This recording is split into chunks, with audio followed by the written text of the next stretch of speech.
Size kurban olam, çok xahiş edirəm prezidentimizdən, nazirlərimizdən məni müayinə eləsinlər, məni müayinədən keçirib mənim əlimliğimi bərpa eləsinlər. Ağdam rayon sakini Hüseynova Ceyran Kanal 21 vasitəsilə aidiyyəti qurumlara müraciət edərək əlillik dərəcəsi ilə bağlı narazılığını ifadə edib. Onun sözlərinə görə uzun müddət ikinci qrup əlil kimi qeydiyyatda olsa da son tibbi müayinədən sonra əlillik dərəcəsi 3-cü qrupa endirilib. Hüseynova Ceyran bu qərarla razı olmadığını bildirərək yenidən müvafiq həkim komissiyasının müayinəsindən keçirilməsini və səhhətinə uyğun olaraq obyektiv, ədalətli qərarın verilməsini xahiş edir. Daha ətraflı vətəndaşın öz dilindən dinləyək. Mən Ağdam rayon sakini Hüseynova Ceyran Rəhmi qızı müraciət edirəm prezidentimizə, hörmətli prezidentimizə, xanım Mehriban xanıma, sizə qurban olum. Mənim ikinci qrup əlimliydim. Mənim ikinci qrup əlimliyimi o biri keçmiş bitəkdə kəsdilər, elədilər üçüncü qrup. Heç bir yerdə yoxlamadan eləmədilər, məni saldılar ikinci qruba, üçüncü qruba, 2-dən 3-ə saldılar. İndi də üçüncü qrubumu kəsiblər. 93-94 müharibəsində mənim başıma Tərtər rayonu Hacı Qərbək kəndində ora mərmi düşmə səbəbindən mənim də başım zərbalı. Bugün əsarda düşmüşəm, sizə qurban olum, 12 il yarım idi. Mən əlimdə pensiya alırdım. Hökumətdən dərmanlarımı alırdım, o dərmanlarıma sonra biraz sərbəst oluram.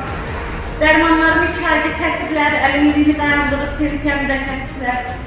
Bəs məni müayinə eləmədən, xəbərdarlıq eləmədən, heç nədən, mən çağırıb heç yerdə müayinədən keçməyiblər. Elə telefonuma gəlib ki, əlimliyim dayandırıldı, sənə stop verildi, tutardı getdi.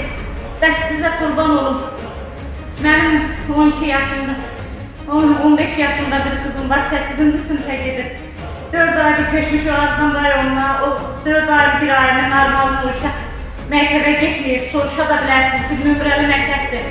Oradan xəbərdarlıq da götürə bilərsiniz ki, bu uşaq neçə dəfə 4 ayda məktəbə gedir. Yoksa mənim bax, bu uşum gedir, özümü itirirəm, ürəyim gedir.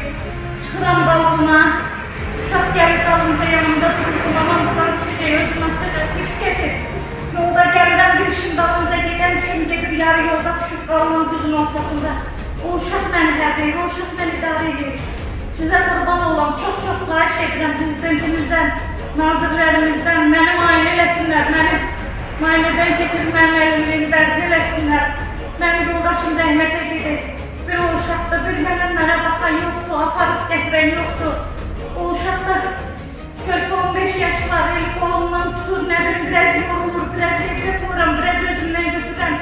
Yolda ürəyim gedir sakinlər, mənə kömək edin yolun sakinləri, sizə qurban olum. Mənə sual verirlər, nə geçsən bu halıqla? Deyirəm, işlərimin dalınca gedirəm. Mən yazıram, gitməm, mən bugünə niyə salırsınız? Məndən nə istəyirlər? Az təminatda ailəyəm, ürəyim keçir. Qonşular mənə köməkli edir.